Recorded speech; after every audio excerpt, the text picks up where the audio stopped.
ഇപ്പം നമുക്ക് ഇപ്പം സാർ നമ്മൾ പറഞ്ഞല്ലോ ഓൺ ഗ്രിഡ് ഓഫ് ഗ്രിഡ് അതുപോലെ ഹൈബ്രിഡ് സിസ്റ്റം നമ്മൾ രണ്ട് മൂന്ന് സിസ്റ്റത്തിന്റെ പേര് പറഞ്ഞു. അപ്പം നമുക്ക് ഇപ്പം നിലവിൽ എല്ലാവരും ഇൻസ്റ്റാൾ ചെയ്തുകൊണ്ടിരിക്കുന്ന ഓൺ ഗ്രിഡ് ആണ്. അപ്പോൾ ഇനി ഭാവിയിലേക്കുള്ള ഒരു റിക്വയർമെന്റ് നോക്കുവാണെങ്കിൽ, ഒരു സിനാരിയോ നോക്കുവാണെങ്കിൽ ഏത് സിസ്റ്റം ആയിരിക്കും സാറ് കൂടുതലും പ്രിഫർ ചെയ്യുന്നത്?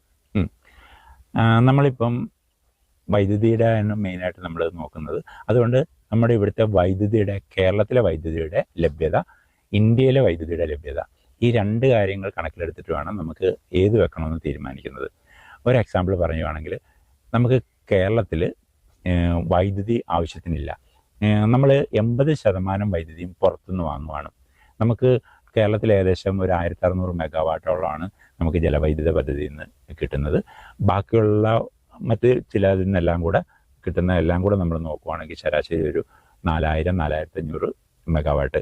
അതായത് ഈ 2000 മെഗാവാട്ട് നമ്മളിപ്പോൾ മറ്റു പദ്ധതിയിൽ നിന്ന് കിട്ടുന്ന കൂടാതെ ഒരു മാസം നമുക്ക് ഏപ്രിൽ മെയ് മാസങ്ങളിൽ വേനൽക്കാലത്ത് വരുന്നതെന്ന് പറഞ്ഞാൽ 5000 മെഗാവാട്ടാണ്.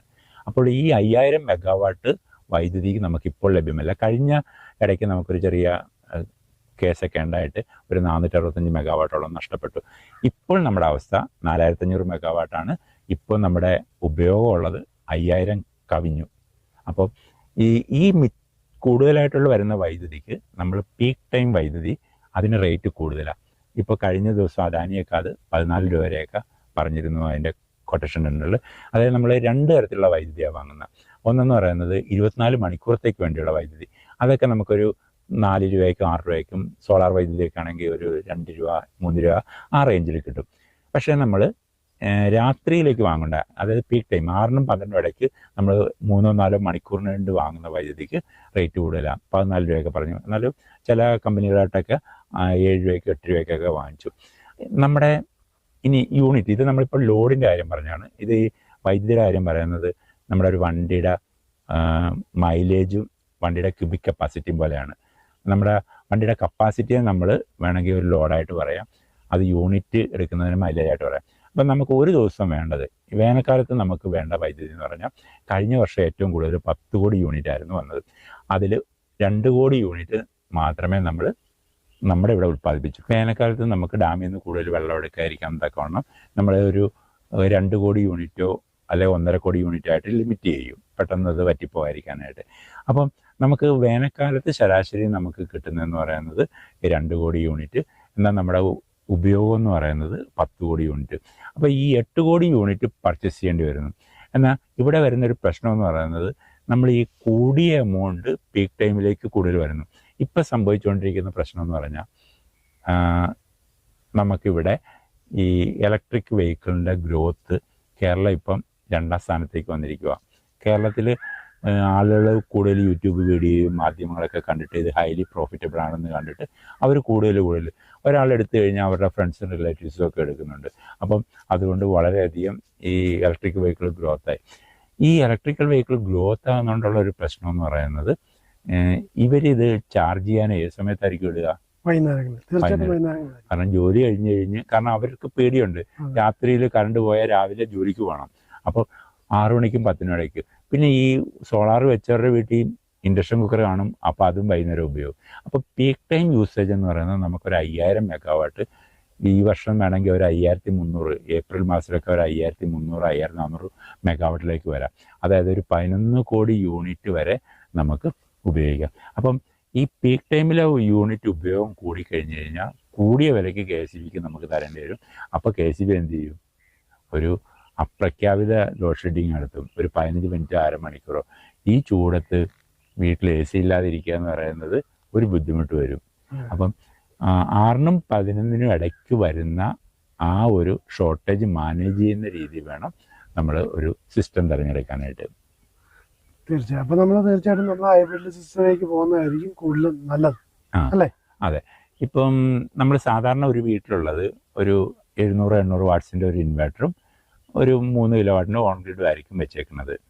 ഇവരുടെ പ്രശ്നം എന്ന് പറഞ്ഞു കഴിഞ്ഞാൽ ഈ വൈദ്യുതി ഷോർട്ടേജ് എന്ന് പറയുന്നത് 1/2 മണിക്കൂർ വേണമെന്നില്ല, ചിലപ്പോൾ അതിൽ കൂടുതൽ വരാം. ചിലപ്പം പകൽ സമയത്ത് ടച്ച് വെട്ട് കാരണം വീട്ടിൽ നിൽക്കണില്ല. ഇപ്പം ചില വീട്ടുകാരൊക്കെ ഡേ ടൈമിൽ വരെ ഇപ്പോൾ AC ഇടുന്നുണ്ട്. അപ്പോൾ അവരെ സംബന്ധിച്ച് AC ഇടാതിരിക്കാൻ പറ്റില്ല. അതേപോലെ രാത്രി സമയങ്ങളിൽ AC ഇടാതിരിക്കാൻ പറ്റില്ല. അങ്ങനെ കറണ്ട് പോകുന്ന സാഹചര്യങ്ങൾ വരുമ്പോൾ അവർ അങ്ങനെ പ്രതീക്ഷിക്കുന്നുണ്ടെങ്കിൽ അവർക്ക് ഹൈബ്രിഡാണ്. അത് മാത്രമല്ല, നമുക്ക് ഈ ഹൈബ്രിഡിൽ പീക്ക് ടൈം ലോഡ് കുറയ്ക്കാൻ പറ്റും. നമ്മൾ വൈകുന്നേര സമയങ്ങളിൽ ഈ ലോഡ് ഇതിൽ നിന്ന് എടുക്കും. അപ്പോൾ KCBയെ സംബന്ധിച്ച് ഉയർന്ന വിലക്കുള്ള വൈദ്യുതി വാങ്ങൽ കുറവ് വരും. ഇപ്പം KCB അതിനെക്കുറിച്ച് ആലോചിക്കുന്നുണ്ട്. വരും വർഷങ്ങളിൽ ഹൈബ്രിഡ് ഇൻവെർട്ടർക്ക് കൂടുതൽ സബ്സിഡി കൊടുക്കാനോ, അതല്ലെങ്കിൽ TOD ബില്ലിങ് ഇപ്പം നിലവിലുണ്ട്. അതായത് നമുക്ക് 3 മാസം അടുപ്പിച്ച് 500 യൂണിറ്റ് കവിഞ്ഞു കഴിഞ്ഞാൽ അത് TOD ബില്ലിങ് ആവും. എന്നാൽ ഇനി അത് ചെയ്യാൻ പോണത് ഈ 500ൻ്റെ കുറയ്ക്കും. ഒന്നെങ്കിൽ 400 യൂണിറ്റോ 300 യൂണിറ്റ് ആക്കിയിട്ട് കൂടുതൽ ആളുകളെ TOD ബില്ലിങ് കൊണ്ടുവരുവാണെങ്കിൽ വൈകുന്നേരത്തെ ആ പീക്ക് ടൈം ലോഡ് കുറയ്ക്കാൻ പറ്റും. അപ്പം ഈ കാര്യങ്ങൾ ഇന്ത്യയിലെ വൈദ്യുതിയും കേരളത്തിലെ വൈദ്യുതിയും മനസ്സിലാക്കിയിട്ട് വേണം നമുക്ക് ഇത് വെക്കാണ്ട്. ഇന്ത്യയിൽ നമുക്ക് ഇപ്പോൾ വൈദ്യുതി ഉണ്ട്, പക്ഷേ ഇലക്ട്രിക്കൽ വെഹിക്കിൾ ഗ്രോത്ത് ആയി കഴിഞ്ഞ് കഴിഞ്ഞാൽ ഇന്ത്യയിൽ നല്ല ഗ്രോത്താണ് ഇലക്ട്രിക്കൽ വെഹിക്കിളിൻ്റെ. നമ്മൾ നോക്കുവാണെങ്കിൽ US, ചൈന, അതുപോലെ തന്നെ യൂറോപ്യൻ യൂണിയൻ മൊത്തം പവർ ഷോർട്ടേജാണ്. ജർമ്മനിയിലൊക്കെ പല സ്ഥലങ്ങളിൽ സ്ട്രീറ്റ് ലൈറ്റ് വരെ ഓഫ് ചെയ്തു, പവർ ഷോർട്ടേജും ഉണ്ട്. കാരണം ഇലക്ട്രിക്കൽ വെഹിക്കിൾ ഏത് രാജ്യത്ത് കൂടിയാൽ അവിടെ പവർ ഷോർട്ടേജ് ഉണ്ടാകും. അതിൻ്റെ കാരണം എന്ന് പറഞ്ഞാൽ നമുക്കൊരു സാധാരണ ഒരു വർഷം ഇൻക്രീസ് എന്ന് പറയുന്നത് ഒരു 5 to 7% ഒക്കെ ആയിരിക്കും ഇൻക്രീസ് വരിക. ഈ ഇലക്ട്രിക്കൽ വെഹിക്കിൾ ഗ്രോത്തായി കഴിഞ്ഞാൽ ഇലക്ട്രിസിറ്റിയുടെ ആവശ്യം ഒരു 10 to 15 10 to 20 ഒക്കെയാണ്. ഇത് നമുക്ക് പെട്ടെന്ന് ഒരു രാജ്യങ്ങൾക്കും മാനേജ് ചെയ്യാൻ പറ്റില്ല. അതുകൊണ്ടാണ് ഇപ്പം പേപ്പർ വേണേൽ വായിച്ചു കാണുമായിരിക്കും, ഇന്ത്യയും സൗദിയും തമ്മിലൊരു വൈദ്യുതി. അതെന്ന് പറഞ്ഞാൽ കടലിൻ്റെ അടിയിൽ കൂടെയുള്ളൊരു കേബിളാണ്. അത് നല്ല പദ്ധതിയാണ്. അതിൻ്റെ ഒരു അഡ്വാൻറ്റേജ് എന്ന് പറയുന്നത് ഈ നമുക്കിപ്പം കേരളത്തിൽ നിന്ന് അരുണാചൽ പ്രദേശിലേക്ക് വൈദ്യുതി എത്തിക്കണമെങ്കിൽ ഒരു 3000-3600 കിലോമീറ്റർ വേണം. അസമയം സൗദിയിൽ നിന്ന് നമുക്ക് കേരളത്തിലേക്ക് വൈദ്യുതി എത്തണമെങ്കിൽ 3000 കിലോമീറ്റർ താഴെ മതി. കാരണം കടലിൻ്റെ അടിയിൽ കൂടെയുള്ള ഡിസ്റ്റൻസ് നമുക്ക് കുറവാണ്. വേറെ അഡ്വാൻറ്റേജ് ഉണ്ട്. നമ്മുടെ കേരളവും സൗദിയും തമ്മിൽ 2.5 മണിക്കൂർ ഗ്യാപ്പുണ്ട്. അപ്പം നമ്മുടെ സൗദിയിലെ 3.5 മണിക്ക് ഉണ്ടാക്കിയ സോളാർ വൈദ്യുതി നമുക്കിവിടെ വൈകുന്നേരം 6 മണിക്ക് ഉപയോഗിക്കാം. അതായത് 6 മണി തൊട്ട് നമ്മളൊരു 6 മണി തൊട്ട് 8:30-9 മണി വരെ സൗദിയിലെ വൈദ്യുതി നമുക്ക് ഉപയോഗിക്കാൻ പറ്റും. അത് മാത്രമല്ല, അവർക്കൊരു അഡ്വാൻറ്റേജ് ഉണ്ട്. നമുക്ക് 10 മണി ഒരു 10-11 മണി കഴിയുമ്പോൾ നമ്മുടെ ലോഡ് കുറയും. അപ്പം നമുക്ക് ആ വൈദ്യുതി കൂടുതൽ കിട്ടും. ഈ സമയത്ത് ഈ വൈദ്യുതി അങ്ങോട്ടേക്ക് കൊടുത്തു കഴിഞ്ഞാൽ അവരുടെ പീക്ക് ടൈം എന്ന് പറയുന്നത് ടൈമിലുള്ള ഡിഫറൻസ് വെച്ചിട്ട് നമുക്ക് കൂടുതലായിട്ട് യൂസേജ് ആണ് അങ്ങോട്ടും ഇങ്ങോട്ടും കൊടുക്കാൻ സാധിക്കും. ഈ ഒരു സിസ്റ്റമാണ് ഇത്. ഇന്ത്യയാണ് ഈ ഒരു പ്രോജക്റ്റ് കൊണ്ടുവന്ന് one grid one world one sun എന്ന് പറഞ്ഞ ആ ഒരു പ്രോജക്റ്റ്. അതായത് അമേരിക്കയിൽ പകൽ ആയിരിക്കുമ്പോൾ ഇന്ത്യ രാത്രിയാണ്. അപ്പം അമേരിക്കയിലെ വൈദ്യുതി ഇന്ത്യയിലും ഇന്ത്യയിലെ വൈദ്യുതി അമേരിക്കയിൽ ഉപയോഗിക്കുക. ആ ഒരു സംവിധാനം ഒരു 2026-28 ആ പദ്ധതി വരും. അപ്പോൾ ഒരു പക്ഷേ ഷോർട്ടേജ് കുറയുമെന്ന് പ്രതീക്ഷിക്കാം. അപ്പോൾ സാറിപ്പം പറഞ്ഞു വെച്ചാൽ കൺക്ലൂഡ് ചെയ്തപ്പോൾ നമുക്കിപ്പോൾ ഹൈബ്രിഡിലേക്ക് പോകുന്നതായിരിക്കും ബെറ്റർ എന്ന് പറഞ്ഞു. അപ്പം ഇത് നമ്മുടെ ഒരു സാധാരണക്കാരനെ സംബന്ധിച്ച് ഈ പീക്ക് ടൈമിൽ എങ്ങനെയാണ് ഇത് കൂടുതൽ ഉപയോഗപ്രദമാകുന്നതെന്ന് ഒന്ന് വിവരിക്കാമോ? ഹൈബ്രിഡിൻ്റെ ഒരു അഡ്വാൻറ്റേജ് എന്ന് പറയുന്നത് നമുക്ക് പകൽ സമയമാണെങ്കിലും രാത്രിയിലാണെങ്കിലും നമുക്ക് വൈദ്യുതി കിട്ടും.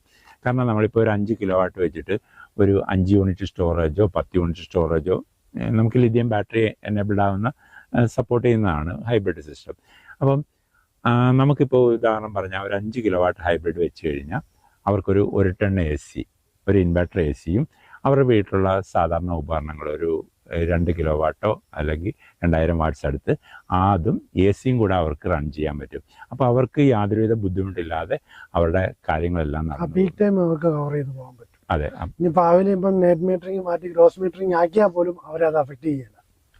അതൊരു വലിയ പ്ലസ് പോയിന്റ്. കാരണം നമ്മളൊരു TOD ബില്ലിങ് വരുവാണെങ്കിൽ ഒരു 10 രൂപയ്ക്ക് മുകളിൽ വരും അതിൽ പീക്ക് ടൈമിലെ ചാർജ് എന്ന് പറയുന്നത്. അപ്പം നമുക്ക് ഈ ഹൈബ്രിഡ് ആകുമ്പം ആ ടൈമിലുള്ള വൈദ്യുതി ബാറ്ററിയിൽ നിന്ന് നമുക്ക് ചെയ്യാം. ഇത് ഹൈബ്രിഡ് സിസ്റ്റത്തിൽ ഒത്തിരി അഡ്വാൻറ്റേജ് ഉണ്ട്. ഇത് നമുക്ക് ഇൻഡസ്ട്രിയിലൊക്കെ ആണെന്നുണ്ടെങ്കിൽ നമുക്ക് രാത്രിയിലെ വൈദ്യുതി, അതായത് രാത്രി 10-നും വൈകുന്നേരം 6-നും ഇടയ്ക്കുള്ള വൈദ്യുതിക്ക് 4 രൂപയൊക്കെ ഉള്ളൂ.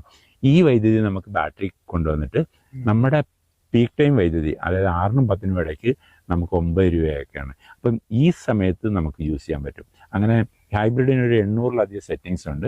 നമുക്ക് ഇഷ്ടമുള്ള രീതിയിൽ ഇഷ്ടമുള്ള സെറ്റിങ്സിൽ നമുക്ക് മാനേജ് ചെയ്യാൻ പറ്റും. വളരെ ബെനിഫിറ്റാണ്. അതുപോലെ KCBക്കും ലാഭകരമാണ്. അതുപോലെ പവർ കട്ട് നമുക്ക് റെഡ്യൂസ് ചെയ്യാനും ഈ ഹൈബ്രിഡ്. ഇനി എന്തായാലും ഇലക്ട്രിക് വണ്ടികളൊക്കെ കൂടുന്നതനുസരിച്ച് എന്തായാലും പവറിന്റെ ഒരു ഇഷ്യൂസ് നമ്മൾ എന്തായാലും ഫേസ് ചെയ്യേണ്ടി വരും.